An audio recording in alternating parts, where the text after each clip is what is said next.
The rain was coming down in sheets as I drove home, the windshield wipers fighting a losing battle. I was late again. A client emergency had kept me at the office, poring over spreadsheets and trying to salvage a deal that was quickly going south. I'm a financial analyst, and lately, it felt like all I did was put out fires. I pulled into the driveway of our house in Charlotte, North Carolina, a beautiful two-story colonial with a manicured lawn that Gwyneth, my wife, took immense pride in. We'd bought it 5 years ago, a symbol of our success and commitment to building a life together. I killed the engine, the sudden silence amplifying the drumming of the rain on the roof. As I walked towards the front door, I noticed something odd. A car I didn't recognize was parked halfway down the street, its headlights cutting through the gloom. I shrugged it off, assuming it belonged to a neighbor. Little did I know it was the harbinger of the storm about to break over my life. I unlocked the door and stepped inside, calling out, "Gwyneth, I'm home." No answer. That was strange. She usually greeted me at the door, a warm smile on her face and a glass of wine in her hand. I walked further into the house, my footsteps echoing in the silence. The TV was off and the only light came from a small lamp in the living room. "Gwyneth," I called again, my voice laced with concern. Still nothing. I checked the kitchen, the dining room, even the small office she used for her freelance graphic design work. She wasn't there. A knot of unease tightened in my stomach. I pulled out my phone and dialed her number. It rang and rang, eventually going to voicemail. "Hey, it's me," I said, trying to keep my voice even. "Just got home. Give me a call when you get a chance." I hung up and walked into the bedroom. That's when I saw it. A small, rectangular box sitting on her nightstand. It was a jewelry box, the kind you get from a high-end boutique. Gwyneth loved jewelry and I often surprised her with little gifts, but this box was different. It was one I didn't recognize. Curiosity piqued, I opened it. Inside, nestled on a bed of velvet, was a delicate silver necklace with a small, heart-shaped pendant. It was beautiful, but it wasn't something I had bought her. I racked my brain, trying to remember if she'd mentioned wanting something like this, but I came up empty. A wave of confusion washed over me. Where had this come from? And why hadn't she mentioned it? I picked up the necklace, examining it more closely. That's when I noticed the small inscription on the back of the pendant. It was barely visible, but I could make out the letters. "Forever, Corbin, Corbin." The name hit me like a punch to the gut. Who was Corbin? And why would he give Gwyneth a necklace with such an intimate inscription? My mind raced, trying to make sense of it all. Was it a gift from a friend? A family member? But why the secrecy? And why the inscription? The only logical explanation, the one I desperately didn't want to believe, was that Gwyneth was having an affair. The thought sent a shiver down my spine. It couldn't be true, not Gwyneth. We were happy, weren't we? We had a good life. We loved each other, or so I thought. I sat down heavily on the bed, the necklace clutched in my hand. My heart pounded in my chest and my palms were sweaty. I felt like I was going to be sick. Just then I heard the sound of a car pulling into the driveway. I looked out the window and saw Gwyneth's SUV. My stomach churned. I stood up, my legs shaky. I had to confront her. I had to know the truth. Gwyneth walked in, her face flushed and her hair slightly disheveled. She was carrying a bag from a local grocery store.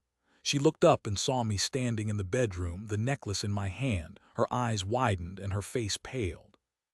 "Tobias," she said, her voice barely a whisper. "What are you doing here?" "I live here, Gwyneth," I said, my voice tight with anger. "What I want to know is, what is this?" I held up the necklace. She hesitated, her eyes darting around the room. It's nothing," she stammered. "Just a gift." "A gift from who, Gwyneth?" "From Corbin." Her face crumpled. "Tobias, please let me explain." "Explain what?" "Explain how you've been lying to me. Explain how you've been betraying me. Explain who the hell Corbin is." Tears streamed down her face. "It's not what you think," she said, her voice choked with emotion. "Then tell me what it is," I shouted, my voice cracking. "Tell me the truth." She took a deep breath and closed her eyes. "Corbin he's someone I used to work with," she said, her voice trembling. We had an affair." The words hung in the air, heavy and suffocating. I felt like the air had been sucked out of the room. My world tilted on its axis. "An affair." I repeated, my voice hollow. "You had an affair," she nodded, tears streaming down her face. "It happened a few months ago," she said. "It was a mistake. I swear it didn't mean anything." "Mean anything?" I said, my voice rising. "You cheated on me, Gwyneth, you betrayed me. How can you say it didn't mean anything? I know, she sobbed. "I'm so sorry, Tobias, I never meant to hurt you, but you did hurt me, Gwyneth," I said, my voice breaking. "You broke my heart." I turned and walked out of the bedroom, leaving her standing there crying. I went downstairs and out the front door into the pouring rain. I didn't know where I was going, but I knew I couldn't stay there. Not for another minute. I drove aimlessly for hours, the rain blurring the lights of the city. My mind was a whirlwind of emotions: anger, hurt, betrayal, confusion. How could she do this to me? How could she throw away everything we had built together? I eventually found myself at a small bar on the outskirts of town. I went inside and ordered a whiskey neat. I sat there for a long time, nursing my drink and trying to numb the pain. As the night wore on, I started to think more clearly. I realized that I couldn't let this destroy me. I had to find a way to move on. But first, I needed answers. The next morning, I went back to the house. Gwyneth was still there, looking pale and exhausted. She tried to talk to me, to apologize, to explain, but I didn't want to hear it. "I want you to leave," I said, my voice cold and hard. "I want you out of my house." She looked at me, her eyes filled with pain. "Tobias, please don't do this," she begged. "We can work through this. I promise it will never happen again." "No, Gwyneth," I said. "It's over. I can't trust you anymore. I don't even know if I can look at you anymore." I gave her a few days to pack her things and find a place to stay. Then I changed the locks and filed for divorce. The next few weeks were a blur. I went through the motions of my life, but I felt like a ghost. I couldn't eat, I couldn't sleep, I couldn't concentrate on my work. All I could think about was Gwyneth and Corbin. I decided to hire a private investigator to find out more about Corbin. I needed to know who he was, what he did, and how he had managed to seduce my wife. The investigator, a woman named Lilliana, was efficient and discreet. It didn't take her long to uncover the truth. Corbin was a real estate developer, known for his charm and his ability to close deals. He was also married with 2 young children. Lilliana also discovered that Corbin had a history of affairs. He was a serial cheater, preying on vulnerable women and leaving a trail of broken hearts in his wake. I was furious. Not only had Gwyneth cheated on me, but she had done it with a man who was a known womanizer. I decided to confront Corbin. I tracked him down to his office in downtown Charlotte and marched inside, demanding to see him. He was surprised to see me, but he quickly regained his composure.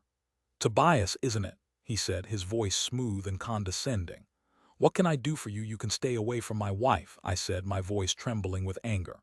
"You can leave her alone," he laughed.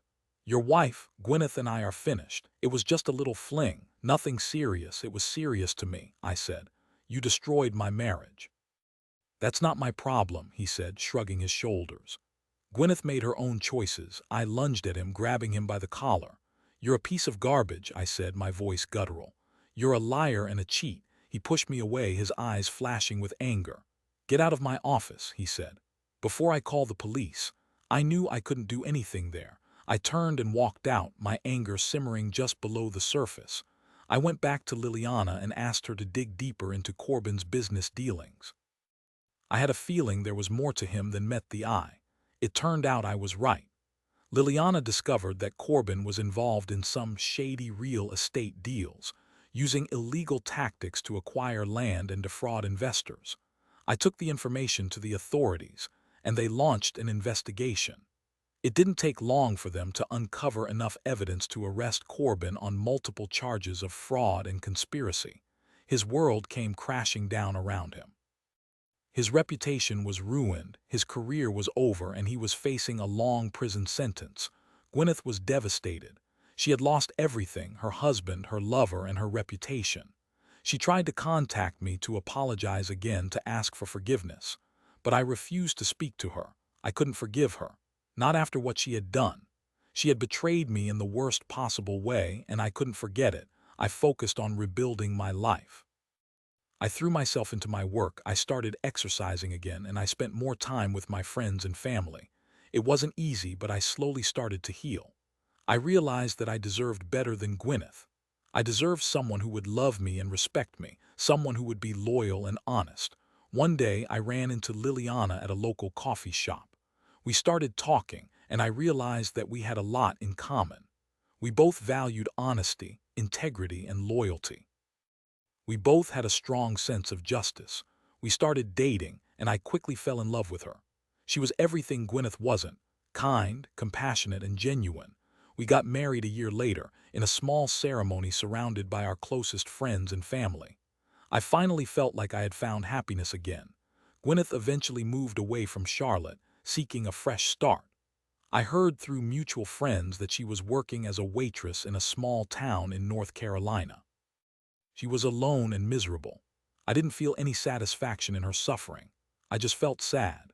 Sad that she had made such a terrible mistake, sad that she had thrown away her happiness.